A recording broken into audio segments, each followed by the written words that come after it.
नमस्कार। आज 1 मे महाराष्ट्र दिन। महाराष्ट्र दिनाच्या सर्वांना मनपूर्वक शुभेच्छा। याच दिवशी 1960 साली महाराष्ट्र राज्याची स्थापना झाली। महाराष्ट्र राज्याची स्थापना झाली त्याला यावर्षी 64 वर्ष पूर्ण होत आहेत। हजारो वर्षाचा इतिहास, संस्कृती, परंपरा असलेली ही भूमी, या भूमीमध्ये संत ज्ञानेश्वरांनी ज्ञानेश्वरी लिहिली। आद्य कवी मुकुंदराज यांनी काव्य रचलं। एकनाथांनी एकनाथी भारूड लिहिलं। अनेक संतांनी अभंग लिहिले आणि एक उज्ज्वल परंपरा या भूमीला प्राप्त झाली।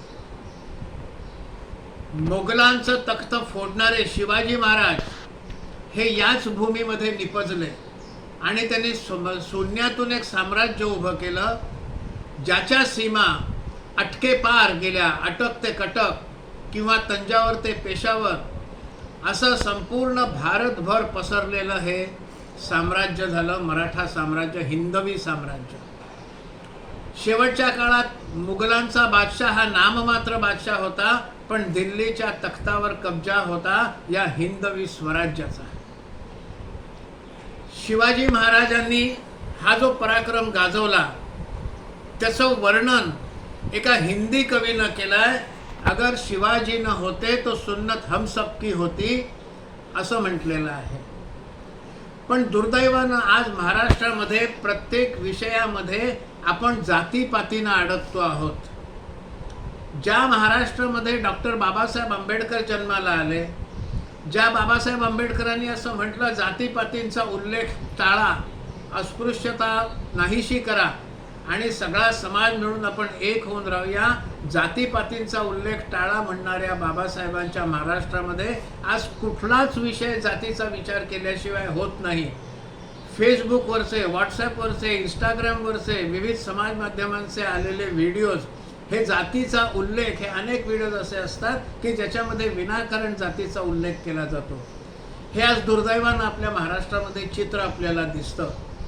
शिवाजी महाराजांनी अष्टप्रधान मंडळ नेमलं, सैन्याचे विविध अधिकारी नेमले, जात पाहिली नाही।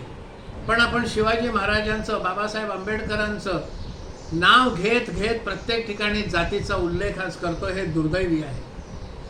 पुढे शाहू महाराजांनी पेशव्यांना पेशवेपद दिलं तेव्हा त्यांनी जात नाही पाहिली। नंतरच्या काळात पेशव्यांनी शिंदे, होळकर, गायकवाड यांना ग्वालियर, इंदूर, बडोद्याच्या सरदारकी दिल्या, तिकडच्या त्या भागाचं प्रमुख नेमलं, पेशव्यांनी जात नाही पाहिली। याच पेशव्यांच्या तात्या टोपेंच्या नेतृत्वाखाली 1857चं स्वातंत्र्य समर लढलं गेलं, ज्याला स्वातंत्र्यवीर सावरकरांनी पूर्वी जे बंड म्हटलं जात होतं त्याला पहिल्यांदा स्वातंत्र्य समर असं म्हटलं आणि मग पुढे हे स्वातंत्र्य समर 1857चं भारताचं पहिलं स्वातंत्र्य युद्ध म्हणून त्याचा परिचय झाला। असा हा आपला महाराष्ट्र, जातपात विसरून आपला मराठी बाणा जागवत महाराष्ट्राची संस्कृती, महाराष्ट्राची परंपरा, महाराष्ट्राचा भगवा याचं स्मरण करत पुन्हा एकदा महाराष्ट्र दिनाच्या सर्वांना शुभेच्छा।